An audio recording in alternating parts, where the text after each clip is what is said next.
بسم الله الرحمن الرحيم. اللهم صل على سيدنا ومولانا محمد وعلى ال سيدنا ومولانا محمد وبارك وسلم وصل عليه. رب زدنا علما. رب اشرح لي صدري ويسر لي امري واحلل عقدة من لساني يفقهوا قولي. نو په تیر سبق کې مونږه ویډیو کله د معنا مجازي نه د معنا حقيقي نه مونږه معنا مجازي اخلو. د معنا مجازي او د معنا حقيقي په منځ کې بیا علاقه د تشبيه وي او یا با د تشبيه د علاقې نه علاوه د مجاز مرسل په نور علاقو کې به علاقه نو که علاقه د تشبيه پکې و نو دې ته بیا استعاره ویل کېږي او که علاقه د تشبيه پکې نه و دې ته څه ویل کېږي مجاز مرسل ورته وي. او دلته مصنف رحمت الله علیه د مجاز مرسل ته اتصالی سوری وي او استعاری ته څه وي اتصالی معنوي وي. څه ورته وي اتصالی معنوي ورته وي.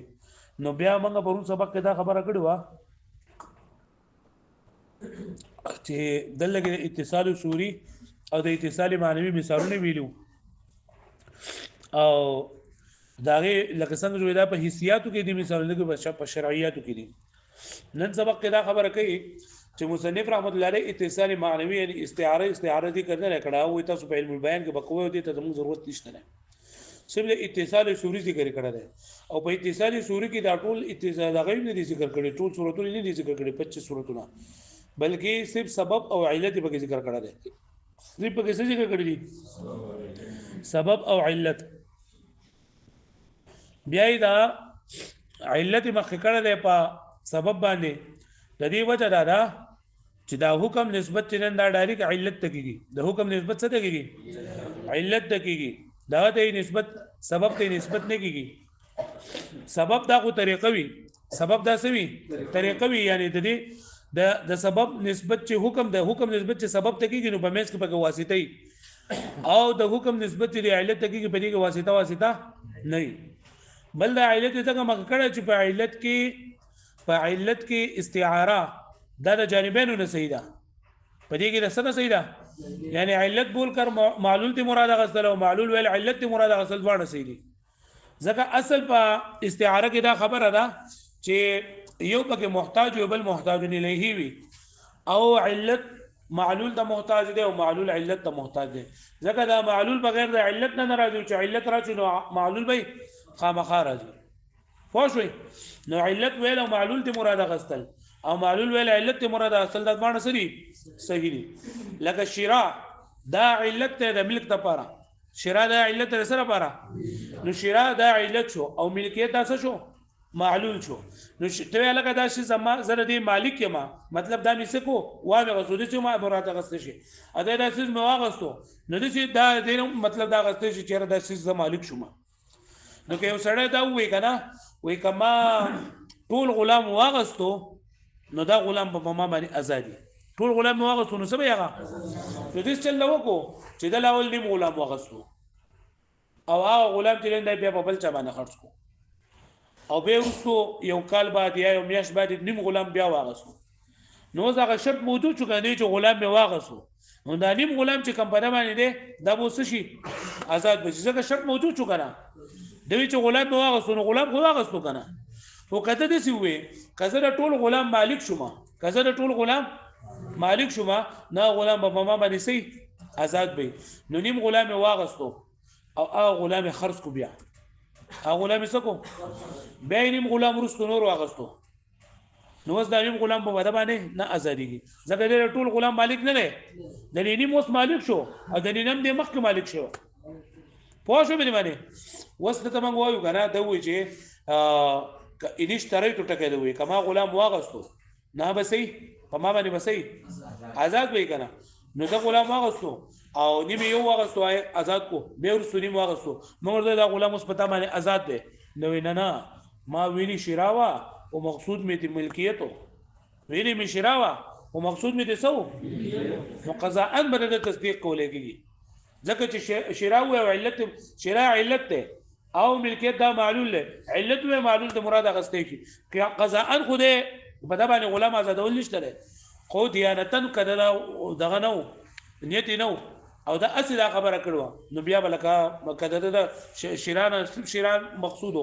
ملکیت مقصود نو الله تعالی په ګناګار ده او قضاء جندا باندې پوه شو به باندې دا حال چې کله غلام نه کېرو یو کوي چې دا غلام نو کا بیا نه مالی او کټول دی او ملکیت او کار سکے واکه بیا هر کله وخت بیا ازادي پوه شو دی باندې قضا ان دا مطلب چې قاضي په فیصله کوي چې او ټیک ته مقصد دا او دیانتن دا چې لکه شرع خو ظاهر ته ګوري کنه نو شرع ظاهر ته وکړه راوي چې رضا د ملکیت او شرعت مراد واخلې شرع او ملکیت مراد واخلې دا صحیح ده پوه شو دی باندې او دیانتن بردا تصدیق نه کولېږي دې ضرور به مخکې ثم بعد ذلك بيان دين الرسول ترك المصنف رحمه الله عليه پر خودري تفصيل الاتصال المعنوي تفصيل الاتصال المعنوي پر خود له وذكر بعض انواع الاتصال السوري او ذکر کړي دي د انواع اتصال السوري بعض قسمونه ليبتني عليه فرق بين العله والسبب د پاره د چې بنا کې د پرې باندې فرق د علت او د سبب په منځ کې فقالو فرمای والاول على نوعين دا اولنه د اتصال معنوي دا په څو قسمه ده اتصال سوري په څو قسمه ده ادوا الاتصال من حيث السببيه والتعليل يتنوع على نوعين يعني اتصال په اعتبار د حیثیت او تعلیل سره په دوه قسمه باندې ده لان السببيه نوع اخر والتعليل نوع اخر ځکه سببیت یو قسم ده جدا قسم ده او تعلیل بل قسم ده ولما كان علاقه التعليل اشرف من السببيه کله چې علاقه تعلیل دا اشرف او غوره د علاقه د سببیت دا نقدم هذا مقدم کړه حيث قال فرمای احدهما چې یو د دوانونه اتصال الحكم بالعله يعني متصل کېدل د حکم د علت سره علت او معلول یو شی دی علت او معلول نه علت نو حکم او معلول یو شی دی حکم او معلول یو شی دی علت كاتصال الملك بالشراء لکه متصل کول د ملک په شراء سره نو ملک دا حکم دی معلول دی او شراء سره आवाज ناراضی کنا وانه يوجب الاستعاره من الطرفين او واجبوي دا استعاره د دوه طرفونو فيجوز جائز دي ان تذكر العله ويراد الحكم شيء ذکر د علت او مراد سوا واست شي وان يذكر الحكم وتراد العله او ذکر د حکم او مراد سوا واست شي لان الحكم يحتاج الى العله من حيث الثبوت ځکه حکم چې نه محتاج وي علت په اعتبار د ثبوت سره حکم به حل ثابتيږي چې کله علت موجود شي حکم به حل ثابتيږي چې کله موجود شي والعله محتاجه الى الحكم من حيث الشرعيه او علت محتاج د حکم ته په اعتبار د شرعیت سره اذ لم تشرع العله الا للحكم ځکه حکم د علت نه مشروع لا شی مگر سره پاره دا حکم د پاره فجال افتقار من الطرفين نو دلته افتقار احتیاج د دوانو طرفونو راغی والاصل في الاستعاره او اصل په استعاره کې دای ان يذكر المفتقر اليه ويراد المفتقر چې اراده چې ذکر د مفتقر الیه وکړي شي او اراده د مفتقر واغسته شي ويفتصح الاستعاره من الجانبين نو استعاره بر دوانو طرفونو صحیح وي وانا شو بری ماره یعنی الاستعاره بنا په احتیاج باندې دا نو دلته احتیاج د دوانو طرفونو نه دوانو طرفونو به احتیاج دغه صحیح وي استعاره صحیح وي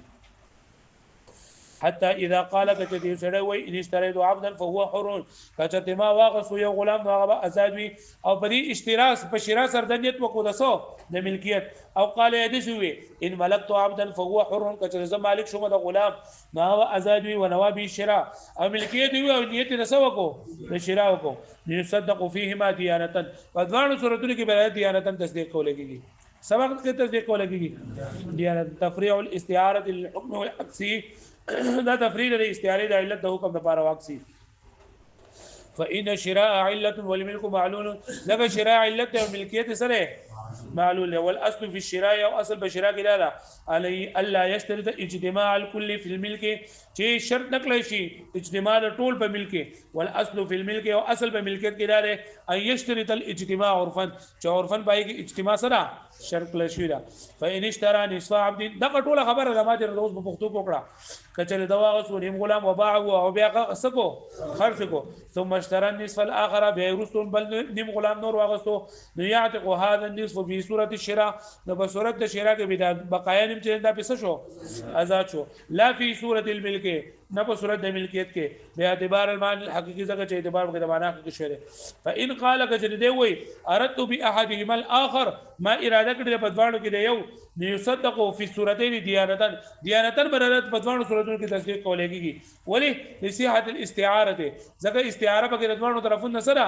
صحیح ده فیاتق نصف العبد الباقي نو لا باقي دیم په بدمه نسشي آزاد بشي په صورت معنا او شراء بالملک په صورت دای کی چې دوی چې ما شراء ویلی او غنیت می دسو نه ملکی دا چې نیت می دا شراء کړو او ویل می سو ملکیتو ولم يعتق او نبا ازادي في صوره معنى والملك بالشراء چې دوی چې ما ویلی شراء او مقصود می سو ملکیت ولكن لا يصدق لكن القاضي لا يصدق في هذا الاخير لیکن قاضي و پر اخرانه کې دا تصدیق نه کوي ولی ځکه چې قاضي وایي کنه چې دا بګې د ځان خلاصول لپاره دا وایي دوی چې شرا مې واغس شرا مې ویلا او مراد مې دسو ملکیت نو پدې کې چونکه تخفیف ده کنه ځکه چې شرا ویل نو برابر نو ځانو آزادې دو کنه خو زما ملکیت نو چونکه دا بګې فائدہ ده نو قضا به تصدیق نه کولې کیږي لانه نوا تخفيفا عليه زكدنيت کا تخفيف پدا باندې پزا باندې فيصير متهما في هذا النيه نو دې متهم شو باندې نیت کې تهمت والا شو هکذا قالو الګه پوه شو باندې باندې ها وسوي چې باندې باندې اعتراض ده لکه ته کنه چې څنګه لکه دغه باندې باندې کیږي چې څنګه د شیرانه ملک غستلو ملک شیرا غستلو نو دغه شان د شیرا چې کنه پدې کوم په باندې پدې ملکیت کوم په باندې تخفیف راتلی شي ځکه چې ملکیت عام ده د شیرا په ذریعہ سره راتلی شي د هیبي په ذریعہ سره راتلی شي د عاریت په ذریعہ سره راتلی شي د میراث په ذریعہ سره راتلی شي نو دوی وایي چې منګه دل کې د خاص کړه ولې نو خاص کړه ځکه کنه چې عام دور باندې چې ملکیت راځي د پس باندې راځي او شرا باندې راځي لکه پوه شو باندې واعترض عليه اعتراض پرشر باندې بیان فی سوره الاولى ايضا تخفيفا عليه چې په اولنی صورت کې هم تخفیف ته پر باندې لان الملك ذکر دي ان الملك ذکر ملکیت کان اعم ده عام ده من ان يكون بالشراء چې ویلا په شرا سره او بالهبه یا په هبه سره او بالوصیت یا په وصیت سره او بالارتياب سره په میراث سره والشراء يختص بسبب معين منها او شراء خاص کوي یو متعین سبب بدینه فينبغي لا يصدق نو پکاره چې د بدی کوم قضا تصدیق ونکړل شي لکه څنګه چې باول کیږي ولكن هذا لا يرد على المصنف لیکن دا اعتراض نه ورېږي په مصنف باندې ولې لانه لم يتعرض لذكر القضاء لکه مصنف کې قضاء د سر نه ذکر کړه نه صرف دیانت ذکر کړه او هذا كله اذا قال عبد منكرا واذا طول باغ صورت چې کله د غلام نکره ویل لري غلام معرفه ویلي غلام ته اشاره وکړه نو پای کې دا ټول یا یو شد دي وهذا كله اذا قال عبد المنكر اما اذا قيل هذا العبد فالملك والشراء سواء نبي ملکیت او شراء په دې کې سره برابر ده في انه لا يشترط الاجتماع فيه ځکه پای کې بیا اجتماع شرط نه لان التفرق والاجتماع وصف ځکه تفرق او اجتماع دا وصف ده او وصف په حاضر کې لغوه او په غائب کې بدایي فائدہ وي لکه پوه شو به معنی بل بس هو ما ها وای ما هذا